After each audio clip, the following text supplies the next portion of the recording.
नमस्कार मित्रों, desire point channel के एक नए वीडियो लेक्चर में मैं हूं अमित दुबे। और आज के इस वीडियो लेक्चर में हम कक्षा 12 के पहले अध्याय का अध्ययन कर रहे हैं, जिसका नाम है द लास्ट लेसन।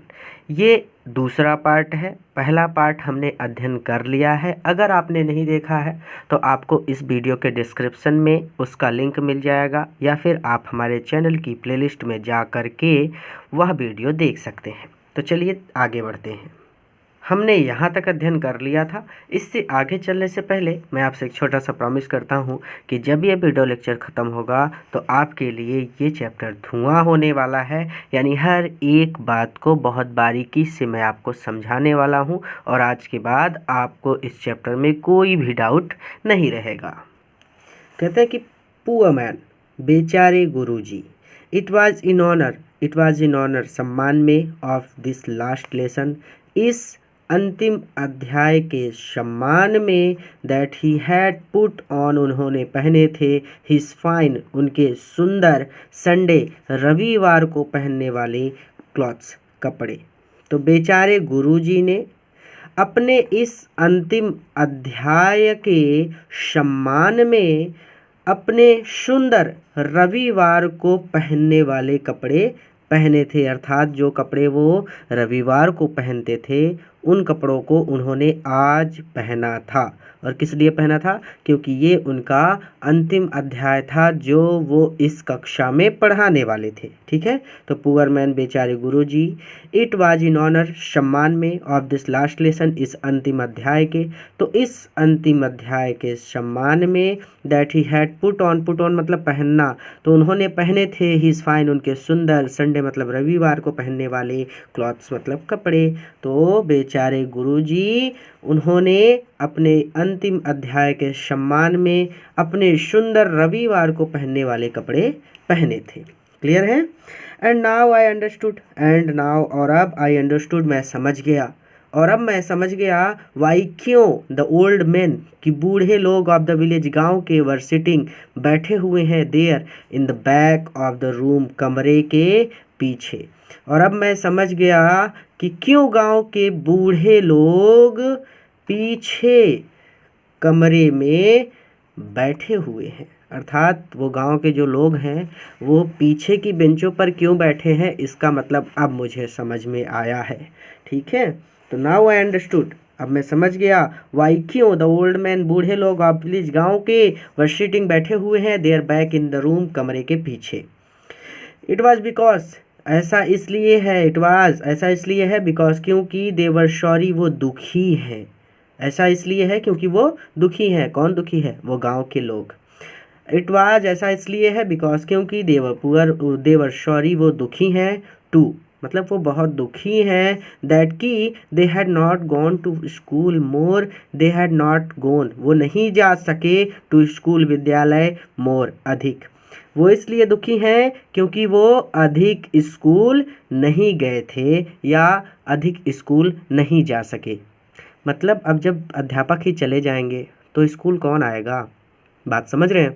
तो इसीलिए वो सब दुखी हैं कि अब अध्यापक जा रहे हैं, और इस बात का उन सबको दुख है कि वो और अधिक स्कूल नहीं गए थे। इट वाज बिकॉज, ऐसा इसलिए था क्योंकि, देवर सॉरी, वो दुखी थे, टू, यानी वो बहुत दुखी थे, that they had not gone to school more, क्योंकि वो और अधिक स्कूल नहीं गए थे। ठीक है। मतलब वो लोग दुखी हैं कि अध्यापक जा रहे हैं, और अब वो लोग स्कूल नहीं आ सकेंगे। इट वाज देयर वे, ये उनका तरीका था, ऑफ थैंकिंग, धन्यवाद कहने का। इट वाज देयर वे, ये उनका तरीका था, ऑफ थैंकिंग, धन्यवाद कहने का, आवर मास्टर, हमारे गुरु जी को। तो हमारे गुरु जी को धन्यवाद कहने का ये उनका तरीका था। For his 40 years of faithful service, for, के लिए, ही, उनकी, 40 ईयर्स मतलब वर्षों की, 40 वर्षों की फेथफुल, निष्ठापूर्ण सर्विस, सेवा के लिए। तो छोटा करेंगे पहले यहाँ पे। ठीक है। तो हमारे गुरुदेव की, या हमारे गुरुजी की 40 वर्षों की निष्ठापूर्ण सेवा के लिए, it was their way of thanking, ये उनका धन्यवाद कहने का तरीका था। क्लियर है यहाँ तक? तो ये देखिए यहाँ पे it was their way of thanking, यहाँ पे इतना करते हैं छोटा, तो इतने का मतलब है कि ये उनका धन्यवाद कहने का तरीका था। आवर मास्टर, हमारे गुरुदेव को, फॉर हिज 40 ईयर्स, 40 वर्षों की निष्ठापूर्ण सेवा के लिए। तो हमारे गुरुदेव की 40 वर्षों की निष्ठापूर्ण सेवा के लिए धन्यवाद कहने का ये उनका अपना तरीका था। एंड ऑफ शोविंग, और वो दिखाना चाहते थे, शो करना चाहते थे, देयर रिस्पेक्ट, अपना सम्मान, और वो अपना सम्मान प्रदर्शित करना चाहते थे फॉर द कंट्री, उस देश के लिए, दैट वाज देयर्स नो मोर, जब दैट वाज देयर नो मोर, जो अब नो मोर उनका नहीं रहा। देयर्स नो मोर उनका अपना नहीं रहा, अर्थात वो जहाँ पर रहते हैं उस पर अब प्रशिया का राज्य है। ठीक है, अब वो फ्रांस का हिस्सा नहीं है, बात समझ रहे हैं? तो अब वो किसी दूसरे देश के निवासी हो गए। तो जिस देश के लिए वो निष्ठा या फिर अपना सम्मान प्रदर्शित कर रहे हैं वो अब उनका देश नहीं रहा था। तो इसे और आसान भाषा में कह सकते हैं कि एंड शोइंग, और वो प्रदर्शित कर रहे थे देयर रिस्पेक्ट, अपना सम्मान, और वो अपना सम्मान प्रदर्शित कर रहे थे फॉर द कंट्री, उस देश के लिए, दैट वाज देयर नो मोर, जो उनका अब नहीं था। ठीक है, यहाँ पे भी है ना कि देश अब उनका नहीं था, उस देश को सम्मान प्रदर्शित करने का यहाँ अपना तरीका था, वो तो पूरा जोड़ के बता रहे हैं उसमें। चलिए, while I was thinking of all this, while जब आई वॉज थिंकिंग, मैं सोच रहा था, ऑफ ऑल दिस, इन सब चीज़ों के बारे में। तो जब मैं इन सब चीज़ों के बारे में सोच रहा था, I heard my name called, मैंने सुना कि कोई मेरा नाम पुकार रहा है। आई हर्ड, मैंने सुना, माई नेम कॉल्ड, कि मेरा नाम बुलाया जा रहा है। इट वॉज माई टर्न, अब मेरी बारी थी, टू रिसाइट, बोलने की, अर्थात अब बोलने की मेरी बारी थी। जैसे होता है ना कक्षा में कि एक साथ यहाँ पे 4 बच्चे बैठे हैं, तो अब ये बच्चा सोचने में व्यस्त है, तो पहले इस बच्चे से पूछा कि भाई पार्टिसिपल का रूल बताओ, फिर इससे पूछा पार्टिसिपल का रूल बताओ, फिर इससे पूछा पार्टिसिपल का रूल बताओ, तीनों ने बता दिया। अब ये सोच रहे थे, तो अब इनका भी नाम लिया अध्यापक ने और इनसे पूछा कि भाई पार्टिसिपल का रूल बताओ। तो उन्होंने कहा कि it was my turn to recite, अब बोलने की मेरी बारी थी, अर्थात इन तीनों का काम हो गया था, अब मुझे बोलना था। वाट would I not have given, मैं कुछ भी दे सकता था, अर्थात मैं कुछ भी कर सकता था, टू बी एबल, योग्य होने के लिए, अर्थात मैं कुछ भी कर सकता था, टू एबल टू से, बोलने के लिए, अर्थात मैं बिना रुके बोलने के लिए कुछ भी कर सकता था। लिखा नहीं है, जोड़ के बोलना पड़ेगा इसको अपनी तरफ से। देखिए यहाँ पे what would I not have given to be able to say मतलब बोलने के लिए, यानी उस पार्टिसिपल के रूल को बोलने के लिए, गिवन टू बी एबल यानी वही बोलने के लिए, वाट would I have not given मतलब मैं अपना सब कुछ दे सकता था, यानी उसको बोलने के लिए मैं कुछ भी कर सकता था। यहाँ तक क्लियर है? किसको बोलने के लिए? दैट ड्रेडफुल रूल, उस ड्रेडफुल भयानक रूल, नियम को। तो उस भयानक नियम को बोलने के लिए मैं कुछ भी कर सकता था, फॉर द पार्टिसिपल यानी पार्टिसिपल के। तो पार्टिसिपल के छोटा कर लेते हैं यहाँ पे, तो पार्टिसिपल के उस भयानक रूल को बोलने के लिए वाट would I not have given, मैं अपना सब कुछ दे सकता था, अर्थात मैं कुछ भी कर सकता था। एबल मतलब योग्य होता है, ठीक है। तो वही बात है कि मैं पार्टिसिपल के रूल को मतलब पार्टिसिपल के उस भयानक रूल को बोलने के लिए कुछ भी कर सकता था। ऑल द्रो वेरी लाउड, बहुत तेज़ी से, एंड क्लियर और साफ साफ, बहुत तेज़ी से और साफ साफ बोलने के लिए। तो पूरा मिलाकर अगर कहें तो इसे ऐसे कहा जाएगा कि पार्टिसिपल के उस भयानक रूल को बहुत तेज़ी से और साफ साफ बोलने के लिए what would I not have given, मैं कुछ भी कर सकता था। ठीक है, यहाँ पे नीचे भी लिखा है ना कि बिना किसी गलती के पार्टिसिपल के भयानक नियम को पूरा जोर जोर से और स्पष्ट रूप से सुनाने में सामर्थ्य होने के लिए मैं क्या कुछ नहीं कर सकता था, अर्थात मैं पार्टिसिपल के कठिन नियमों को जोर जोर से और स्पष्ट रूप से बिना किसी त्रुटि के पढ़ने को बहुत इच्छुक था। यहाँ से भी क्लियर कर लीजिए, कोई डाउट नहीं रहना चाहिए, बस इतना सा काम है अपना, ठीक है। लेकिन आई गॉट मिक्सड अप, मैं अटक गया ऑन द फर्स्ट वर्ड्स, शुरुआत में ही। फर्स्ट वर्ड मतलब पहले शब्दों में ही, अर्थात मैं शुरुआत में ही मिक्सड अप हो गया, मैं शुरुआत में ही अटक गया, यानी 2 लाइन बोली और अटक गए। ठीक है, तो कहते हैं कि लेकिन मैं शुरुआत में ही अटक गया, एंड स्टूड देयर, और खड़ा रहा, holding on to my desk, अपनी डेस्क को पकड़कर। और मैं शुरुआत में ही अटक गया और अपनी डेस्क यानी अपनी मेज को पकड़कर खड़ा रहा। माई हार्ट बीटिंग, मेरा हृदय, मेरा दिल धड़क रहा था। And not daring to look up, और साहस नहीं था टू लुक अप, ऊपर देखने का, और मुझ में ऊपर देखने का साहस नहीं था। आई हर्ड एमहमल शे टू मी, आई हर्ड मैंने सुना एमहमल को, शे टू मी कि वो मुझसे कह रहे हैं, मैंने एमहमल को मुझसे कहते हुए सुना। आई वॉन्ट स्कॉल्ड यू, मैं तुम्हें नहीं डांटूंगा। लिटिल फ्रेंच, छोटे फ्रेंच, नन्हे फ्रेंच। यू मस्ट फील, तुम फील कर चुके हो, महसूस कर चुके हो, बैड इनफ, पर्याप्त बुरा, यानी तुम अवश्य ही काफ़ी बुरा महसूस कर चुके हो। यानी सामने पूरी कक्षा के सामने, पूरे गांव वालों के सामने खड़े हो जाएं आप, तो आपको बड़ा बुरा लगेगा कि ना कि अरे एक रूल नहीं सुना पाया। तो वो कह रहे हैं ना कि आपको पर्याप्त रूप से जितना बुरा लगना चाहिए आपको उतना बुरा लग चुका है, अर्थात तुम्हें पहले से ही काफ़ी बुरा महसूस हो चुका है। ठीक है, शी हाउ इट इज़, देखो ऐसा है, एवरी डे, प्रत्येक दिन, वी हैव सेड, हम कहते हैं, टू आवर सेल्फ, स्वयं से। देखो ऐसा है कि प्रतिदिन हम स्वयं से कहते हैं, वाह, अरे, I have plenty of time, plenty of time मतलब बहुत ज़्यादा समय, आई हैव मतलब मेरे पास बहुत ज़्यादा समय है। आई लर्न इट टुमारो, मैं इसे कल याद कर लूँगा, या फिर मैं इसे कल सीख लूँगा, या फिर मैं इसे कल पढ़ लूँगा। ठीक है, आप लोग भी ऐसा कहते हैं ना कि अरे आज पहला पाठ याद करना है, चलो रात को याद कर लेंगे, चलो सुबह याद कर लेंगे, चलो कल याद कर लेंगे, कल तो पक्का याद कर लेंगे, और जब कल आता है तो खेलने में बिजी हो जाते हैं ना, तो ये चीज़। एंड नाउ यू सी, और अब तुम देख सकते हो, where we have come out, कि हम कहाँ आ गए हैं, और अब तुम देख रहे हो कि हम कहाँ आ गए हैं, यानी हमारा जो देश है उसका ये जो भाग है इसे दूसरे राज्य ने, दूसरे देश ने गुलाम बना लिया है, यानी अब ये ज़िला दूसरे देश का एक अंग बन चुका है। तो तुम देख सकते हो कि हम कहाँ आ गए हैं। आज हमारी मूल भाषा जो है उसका अंतिम दिन है, यानी आज के बाद आप फ्रांस भाषा दोबारा नहीं पढ़ेंगे, यही बात वो कहना चाहते हैं। ठीक है, अरे, दैट्स द ग्रेट ट्रबल, ये सबसे बड़ी समस्या है, विथ अल्सास, अल्सास के साथ, अल्सास के साथ ये बड़ी समस्या है, या फिर आप ऐसे भी जानते हैं इस बात को कि हम सभी के साथ ये एक बड़ी समस्या है, हम सभी हर एक काम को कल के लिए टाल देते हैं।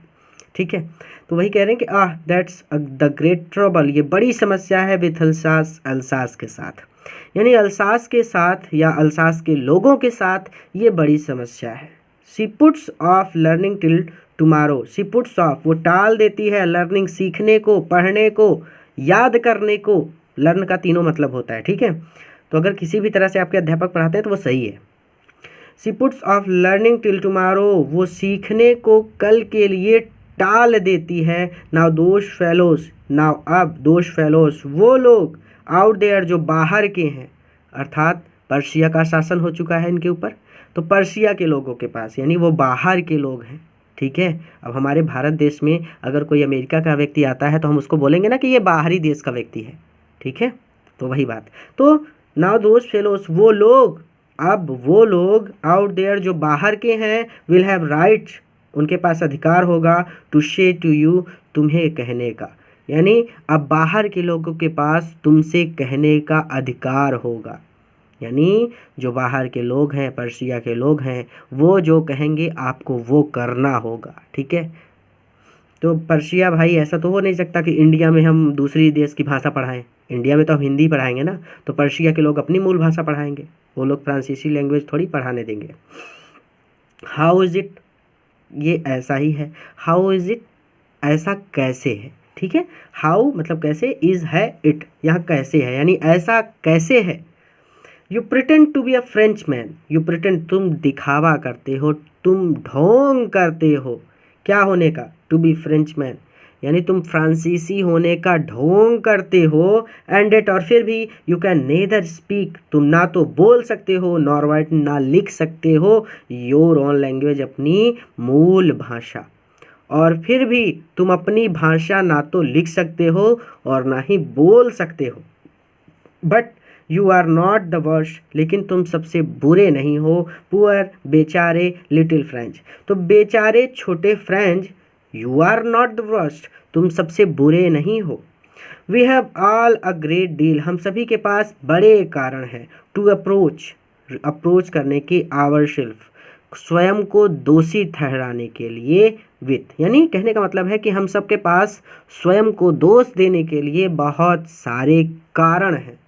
ठीक है, वी हैव ऑल, हम सभी के पास ग्रेट डील्स, बड़े कारण हैं या पर्याप्त कारण हैं। To reproach our self with, जिनसे हम स्वयं को दोषी ठहरा सकते हैं। ठीक है, तो स्वयं को दोषी ठहराने के लिए हम सब के पास पर्याप्त कारण हैं। कहते हैं कि योर पेरेंट्स वर, तुम्हारे माता पिता, वर नॉट एनेक्सियस, उत्सुक नहीं थे। इनफ, पर्याप्त, तुम्हारे माता पिता पर्याप्त उत्सुक नहीं थे। टू हैव यू लर्न, तुम्हें पढ़ाने के लिए, तो तुम्हारे माता पिता तुम्हें पढ़ाने के लिए पर्याप्त उत्सुक नहीं थे। They preferred to put you to work, वो तुम्हें काम पर लगाना चाहते थे। ऑन अ फार्म, किसी फार्म में, और एट द मिल्स, या किसी मील में। वो तुम्हें किसी फार्म, मिल मतलब आरा मशीन, ठीक है, या किसी आरा मशीन पर काम पर लगाना चाहते थे। ठीक है, शो, इसलिए, as to have a little more money, as to have ताकि उन्हें मिल सके, अ लिटिल थोड़ी सी, मोर मनी ज़्यादा धन, ताकि उन्हें थोड़ा सा ज़्यादा धन मिल सके, अर्थात तुम भी कमाओगे तो तुम भी पैसे लाओगे। Your parents were not एनेक्सियस enough, पर इनफ मतलब पर्याप्त, तो तुम्हारे माता पिता पर्याप्त उत्सुक नहीं थे। टू हैव यू लर्न, तुम्हें पढ़ाने के लिए, तुम्हारे माता पिता तुम्हें पढ़ाने के लिए पर्याप्त उत्सुक नहीं थे।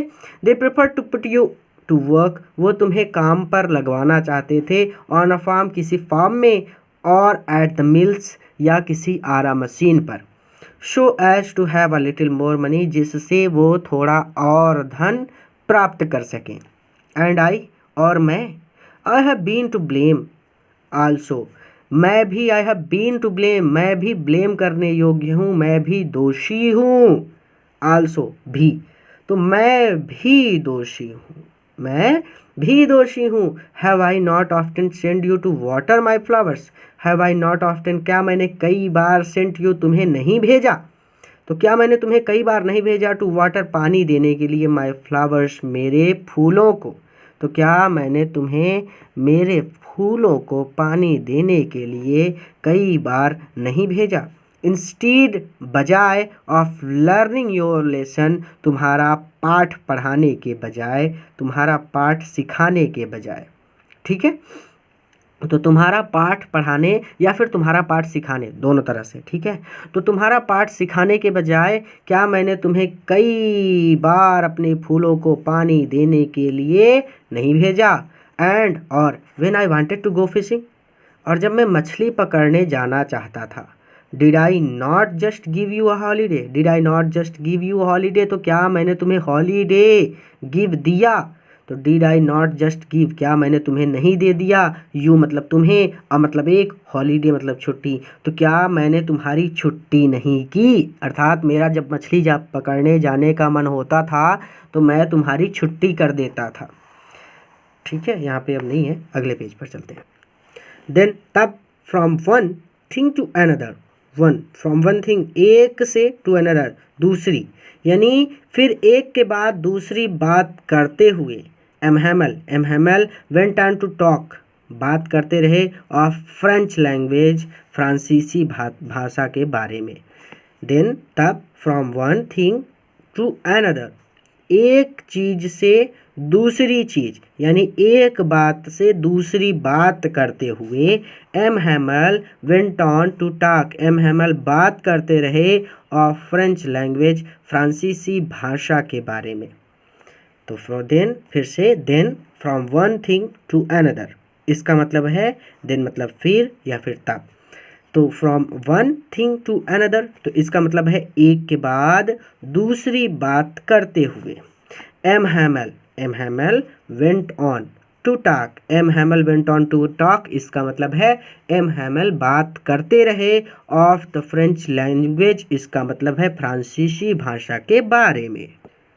सेइंग दैट, उन्होंने कहा दैट कि it was the most beautiful language, it was ये है द मोस्ट ब्यूटीफुल सबसे सुंदर लैंग्वेज भाषा इन द वर्ल्ड, संसार की, ये संसार की सबसे सुंदर भाषा है। द क्लियरेस्ट, सबसे ज़्यादा स्पष्ट। द मोस्ट लॉजिकल, लॉजिक मतलब होता है तर्क, सबसे ज़्यादा तर्क संगत। दैट, जिसे वी मस्ट गार्ड, हमें सुरक्षित रखना होगा, इट इसको, अमोंग अस, यानी जिसे हमें हमारे बीच सुरक्षित रखना होगा। अमोंग अस यानी हमारे बीच, यानी इस भाषा को हमें हमारे बीच सुरक्षित रखना होगा। एंड नेवर फॉरगेट इट, और इसे कभी भी नहीं भूलना है, ठीक है। बिकॉज, क्योंकि when a people of, sorry ये कहते हैं कि बिकॉज क्योंकि when a people are enslaved, यानी when a people are enslaved, अर्थात यहाँ पे कि जब किसी देश के लोगों को गुलाम बनाया जाता है, ठीक है। बिकॉज, क्योंकि यहाँ तक हमारा हो गया है, इसलिए इस पर अब ध्यान मत दीजिएगा, नहीं तो आप कंफ्यूज होंगे। जितना बड़ा सेंटेंस उतनी ज़्यादा कंफ्यूजन। मैं एक बार और फिर से बता दूँ आपको कि सबसे ज़्यादा स्पष्ट, सबसे ज़्यादा तर्कसंगत, और इस भाषा को हमें हमारे बीच सुरक्षित रखना है। एंड नेवर फॉरगेट इट, और इस भाषा को हमें कभी नहीं भूलना है। बिकॉज, क्योंकि when a people are enslaved, यानी पीपल आर इंस्लेव्ड, इसका मतलब है कि जब किसी देश के लोगों को गुलाम बनाया जाता है। एज लॉन्ग एज, जितना लंबा, दे होल्ड फास्ट, वो अधिकार रखते हैं या पकड़ रखते हैं, तो जितनी ज़्यादा वो पकड़ रखते हैं टू देयर लैंग्वेज, अपनी भाषा पर, छोटा छोटा करेंगे ताकि आपको दिक्कत ना हो। यहाँ तक देखिए, as long as they hold fast to their language, तो जितने लंबे समय तक वो अपनी भाषा पर अपनी पकड़ रखते हैं, ठीक है। As long as they hold, hold मतलब पकड़ना, फास्ट, होल्ड फास्ट मतलब मजबूती से पकड़ना, टू देयर लैंग्वेज, तो जितने ज़्यादा लंबे समय तक वो अपनी भाषा पर अपनी पकड़ रखते हैं, तो इट इज, तो ये कुछ इस प्रकार होता है एज, जैसे कि if they had the key, कि उनके पास की होती है, चाबी होती है, टू देयर प्रिजन, उनकी जेल की, अर्थात आपको जेल में बंद कर दिया जाए और आपको चाबी दे दी जाए, तो आपकी जब मर्जी होगी आप ताला खोलकर जा सकते हैं। इसे फिर से समझेंगे, ठीक है। देखिए, थोड़ा सा कैमरा हिल गया था इसलिए, अब देखिए, as long as they hold fast to their language, तो as long as they hold, जितना लंबे समय तक दे होल्ड फास्ट, वो अपनी पकड़ बनाए रखते हैं, टू देयर लैंग्वेज, अपनी भाषा पर, या फिर जितने लंबे समय तक वो अपनी भाषा से बंधे रहते हैं, या फिर जितने लंबे समय तक वो अपनी भाषा से जुड़े रहते हैं, तीनों तरह से कह सकते हैं। या फिर इसे ऐसे भी कह सकते हैं कि जब तक वे अपनी भाषा से मजबूती से जुड़े रहते हैं, ठीक है।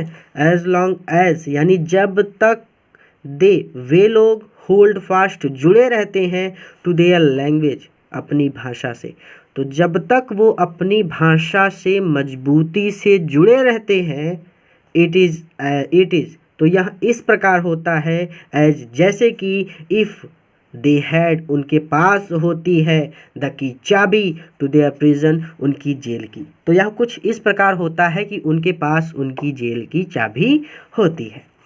Then he opened a grammar, then तब ही ओपनड अ ग्रामर, उन्होंने एक ग्रामर की, एक व्याकरण की किताब खोली, एंड रीड आवर लेसन, और हमें हमारा पाठ पढ़कर सुनाया, ठीक है। रीड आवर लेसन, हमें हमारा पाठ पढ़कर सुनाया।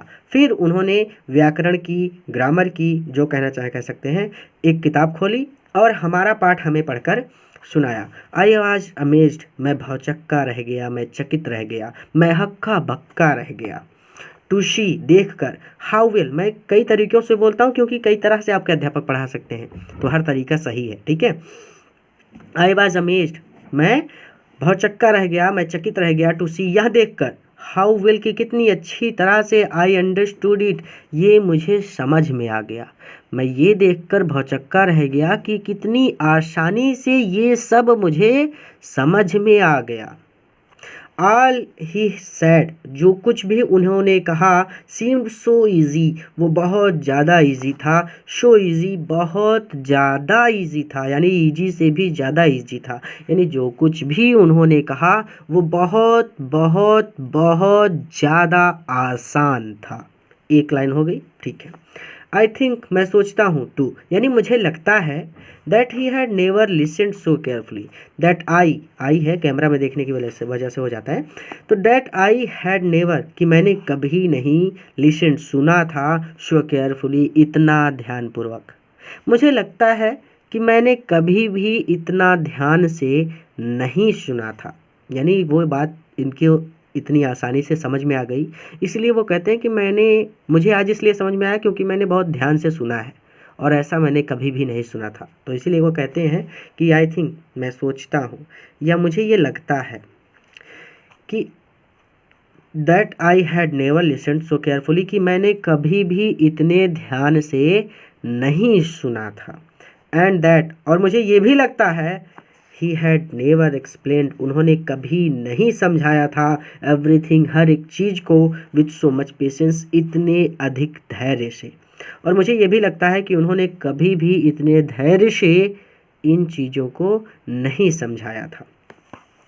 It seemed almost as if the poor man, it seemed ऐसा लग रहा था, ऑलमोस्ट यानी ऐसा लग रहा था, एज इफ कि द पुअर मैन यह बेचारे गुरुजी, या फिर यहाँ बेचारे शिक्षक, ऐसा लग रहा था कि ये बेचारे गुरुजी वांटेड चाहते हैं, टू गिव अस ऑल हमें सब कुछ देना चाहते हैं, ही न्यू जो वो जानते हैं, ऐसा लग रहा था कि बेचारे गुरुजी जितना जानते हैं वो सब वह हमें देना चाहते हैं, बिफोर गोइंग अवे यहाँ से जाने से पहले, and to put it all into our heads और वो सब कुछ, पुट इट ऑल वो सब कुछ, इंटू आवर हेड हमारे मस्तिष्क में उड़ेल देना चाहते हैं, एट वन स्ट्रोक एक बार में, और वो सारी की सारी जानकारी को, सारे के सारे ज्ञान को एक ही बार में हमारे दिमाग में डाल देना चाहते हैं, ठीक है।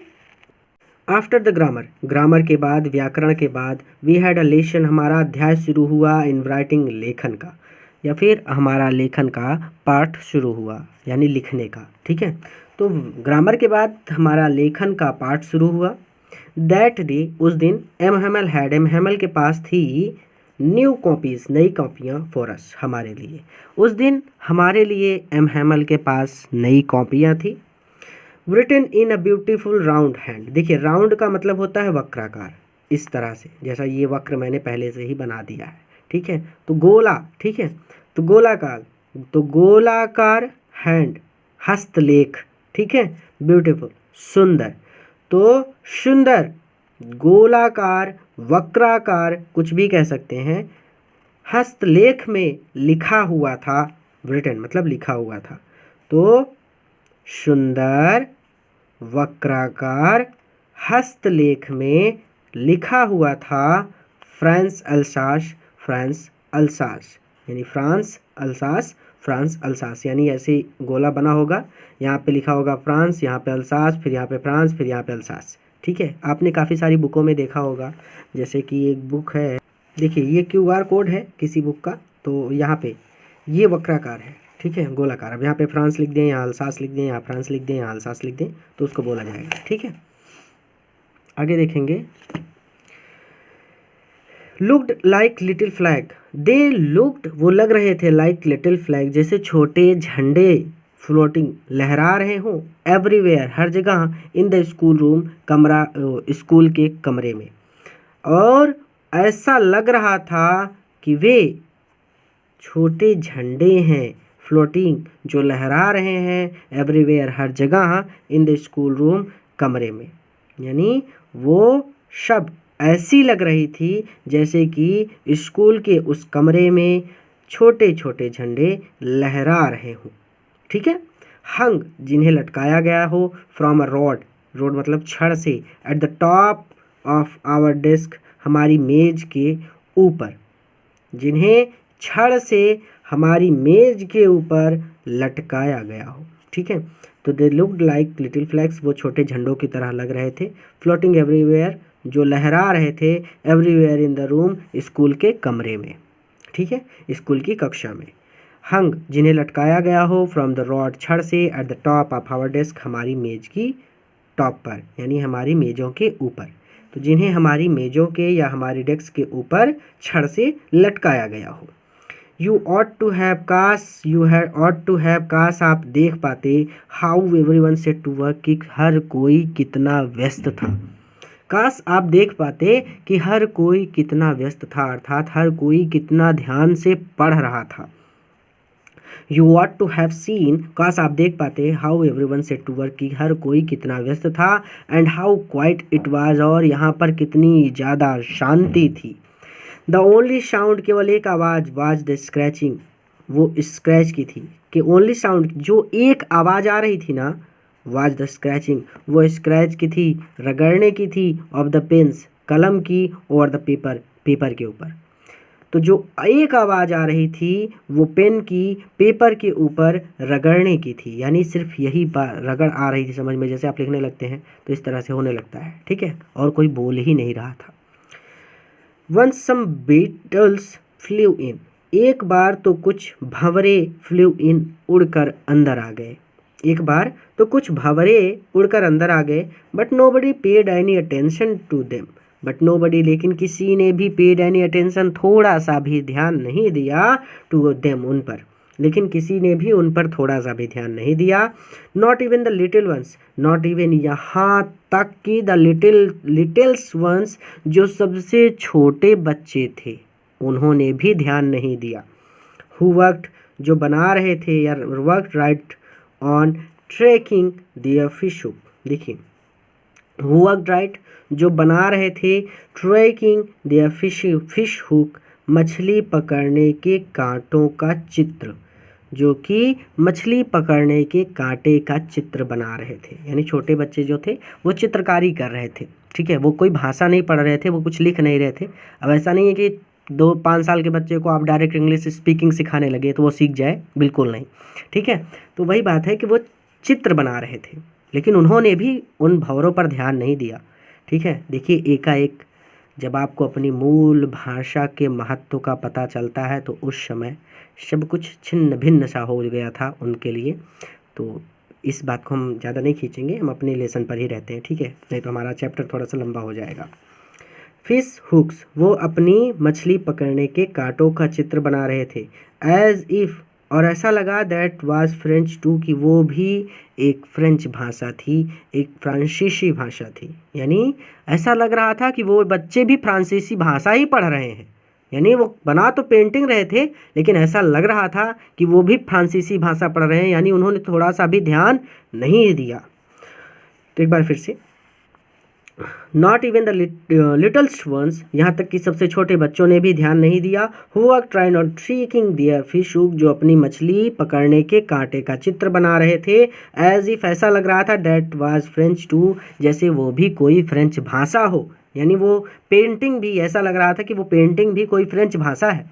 ठीक है।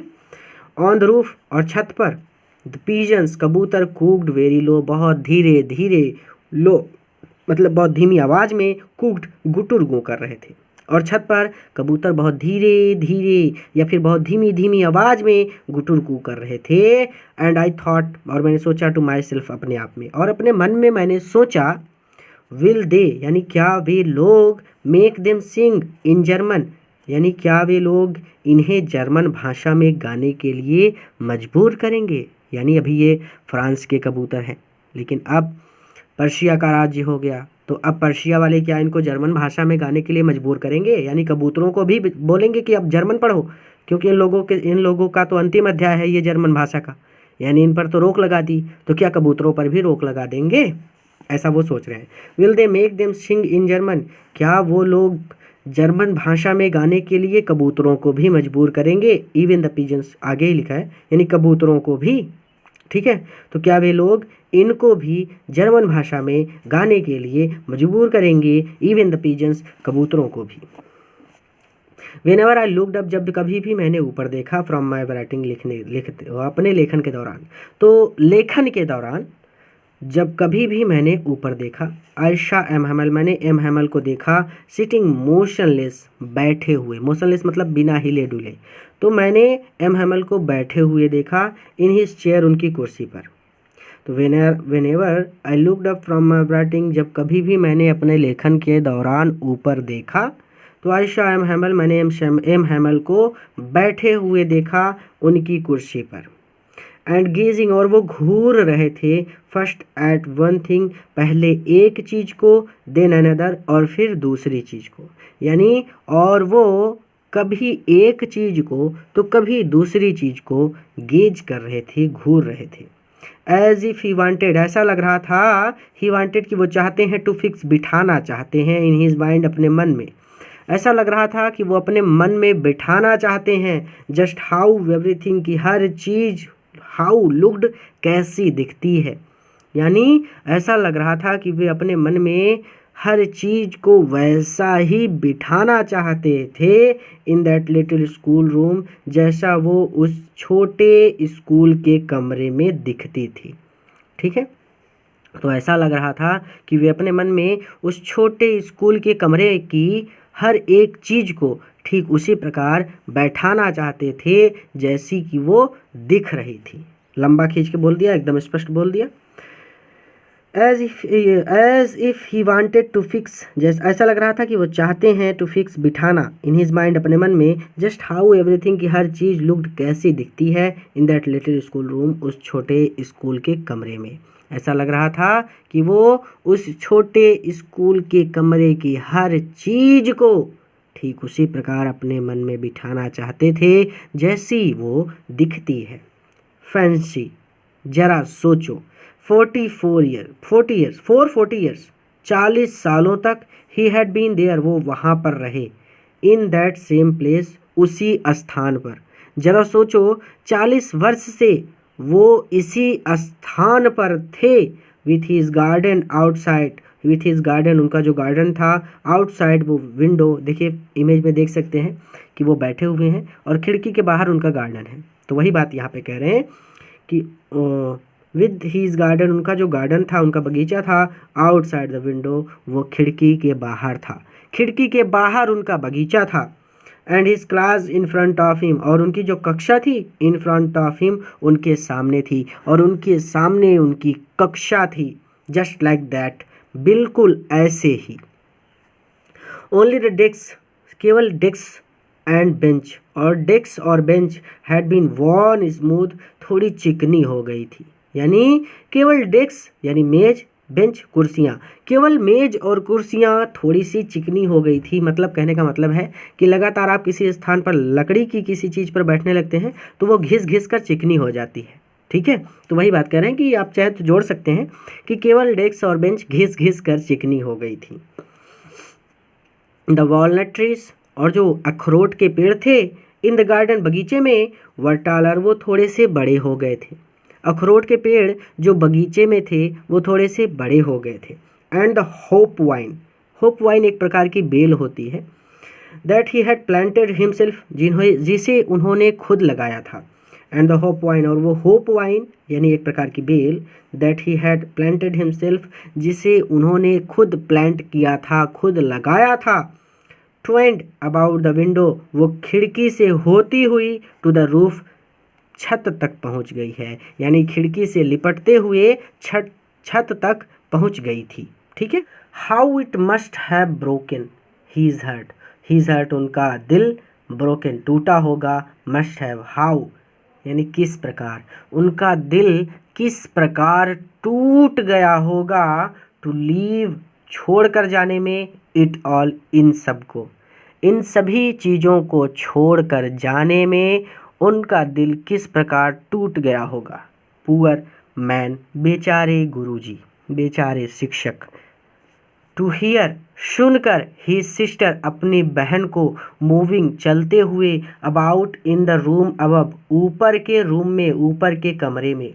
तो ऊपर के कमरे में अपनी बहन को चलते हुए सुनकर, पैकिंग जो पैक कर रही थी, देयर ट्रंक उनका सामान। ठीक है, तो अपनी बहन को ऊपर के कमरे में उनका सामान पैक करते हुए, चलते हुए सुनकर और इन सब चीज़ों को छोड़कर जाने में उनका दिल किस प्रकार टूट गया होगा। ठीक है, यानी यहाँ पे दोनों को जोड़कर एक ही बात बोलनी है। तो बेचारे गुरुजी अपनी बहन को ऊपर के कमरे में सामान पैक करने के लिए चलते हुए सुनकर और इन सभी चीज़ों को छोड़कर जाने में उनका दिल किस प्रकार टूट गया होगा। फॉर दे मस्ट लीव, क्योंकि वो छोड़ देंगे द कंट्री, इस देश को, नेक्स्ट डे, अगले दिन, क्योंकि अगले दिन ही वो देश छोड़कर चले जाएंगे। ठीक है, यहाँ पे नीचे होगा थोड़ा सा। इन सबको छोड़ने से और ऊपर छत पर सामान को अपने संदूक में पैकिंग करते हुए अपनी बहन के चलने की आवाज़ सुनकर बेचारे अध्यापक का दिल किस तरह टूट रहा होगा। यही चीज़ है यहाँ पे। ठीक है, दोनों तरह से समझा दिया। अब आखिरी है, but he had the courage, लेकिन उनमें साहस था, टू हियर एवरी लेसन, हर पाठ को सुनने का, द वेरी लास्ट, अंत तक, लेकिन उनमें अंत तक हर एक पाठ को सुनने का साहस था। आफ्टर द राइटिंग, लेखन के बाद, we had a lesson in history, हमारा इतिहास का पाठ शुरू हो गया। लेखन के बाद हमारा इतिहास का पाठ शुरू हो गया। एंड देन, और तब, द बेबीज, जो छोटे बच्चे थे, चैंटेड, वो दोहराने लगे या बोलने लगे, देयर बा, बे, बी, बो, बू, यानी छोटे बच्चे जैसे पढ़ते हैं ना, का, खा, गा, घा, जोर जोर से, तो वही। ठीक है, तो ये कहते हैं कि हम लोगों का तो लेसन का, यानी जो हमारा हिस्ट्री का लेसन था वो शुरू हो गया, लेकिन छोटे बच्चों का, उनका बा, बे, बी, बो, ये जो प्राइमरी थी, यानी बाल पुस्तक में ये सारी चीज़ें मिलती हैं, वहाँ की बाल पुस्तक में मिलती होंगी, हमारी बाल पुस्तक में तो काखा गाघा मिलता है, तो वही चीज़ शुरू हो गया उनका। ठीक है, देन द बेबीज चैंटेड, और बच्चे पढ़ने लगे।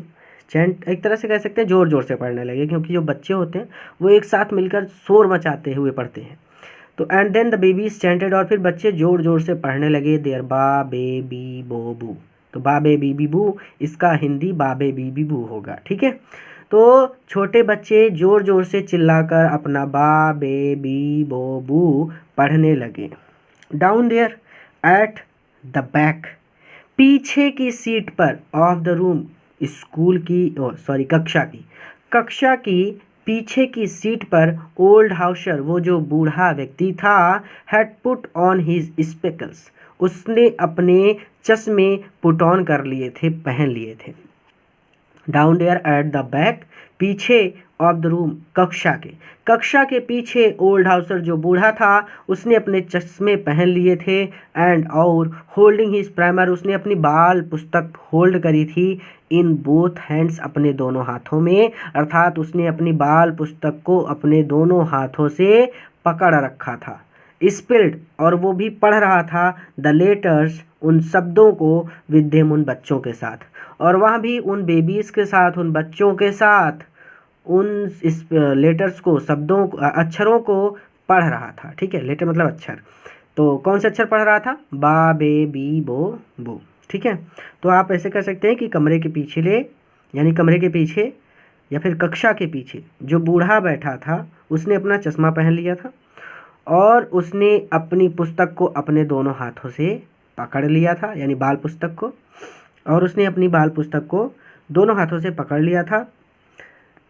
Spell the letters with them, और वह भी छोटे बच्चों के साथ स्पेल कर रहा था, लेटर्स को दोहरा रहा था या लेटर्स को पढ़ रहा था, या फिर आप इसे कह सकते हैं कि वहाँ भी छोटे बच्चों के साथ बा, बे, बी, बो, बू पढ़ रहा था, स्पेल कर रहा था। ठीक है, दोनों तरह से जैसे आपको समझ में आ जाए आप कह सकते हैं।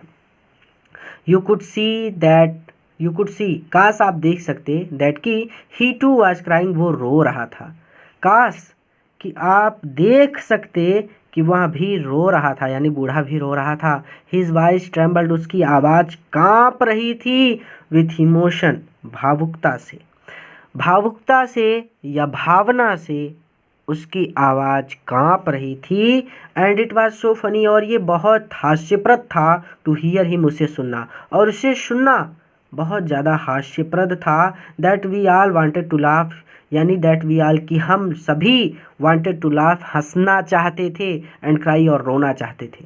हंसना इसलिए चाहते थे क्योंकि वो बूढ़ा लड़खड़ा कर पढ़ रहा होगा, रो रो कर पढ़ रहा होगा, और रोना इसलिए चाहते थे क्योंकि हमारा जो क्षेत्र है, जो हमारा ज़िला है, अब ये दूसरे देश का अंग बन चुका है, अर्थात हम लोग गुलाम बन चुके हैं, और अब हमें दोबारा कभी भी फ्रांसीसी भाषा पढ़ने को नहीं मिलेगी।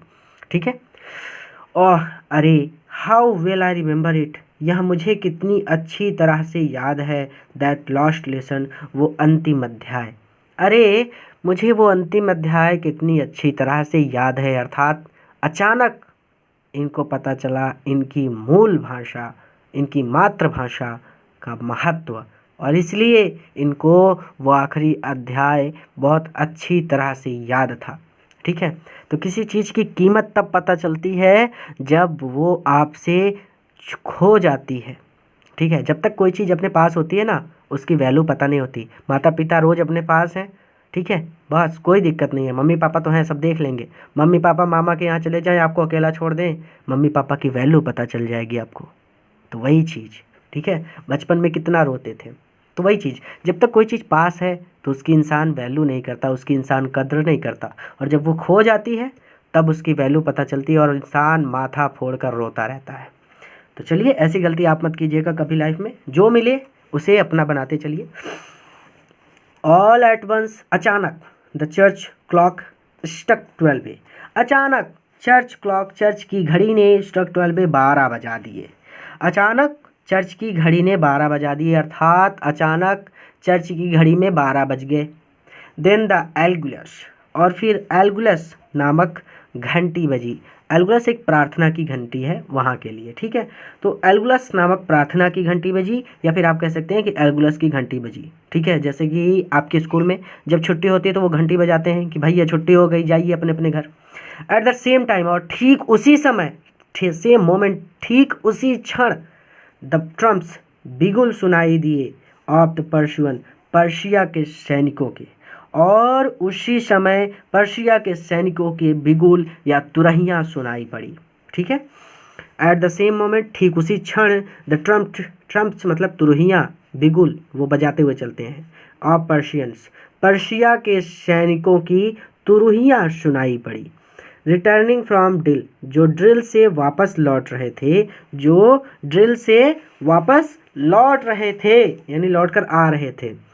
साउंडेड अंडर आवर विंडो, वो हमारी खिड़की के नीचे सुनाई पड़ी। यानी यहाँ पे इसे ऐसा करेंगे कि एट द सेम मोमेंट, ठीक उसी क्षण, हमारी खिड़की के नीचे, the trumpet of Persian, Persian सैनिकों की तुरहियां सुनाई पड़ी। रिटर्निंग फ्रॉम ड्रिल, जो ड्रिल से वापस लौट रहे थे।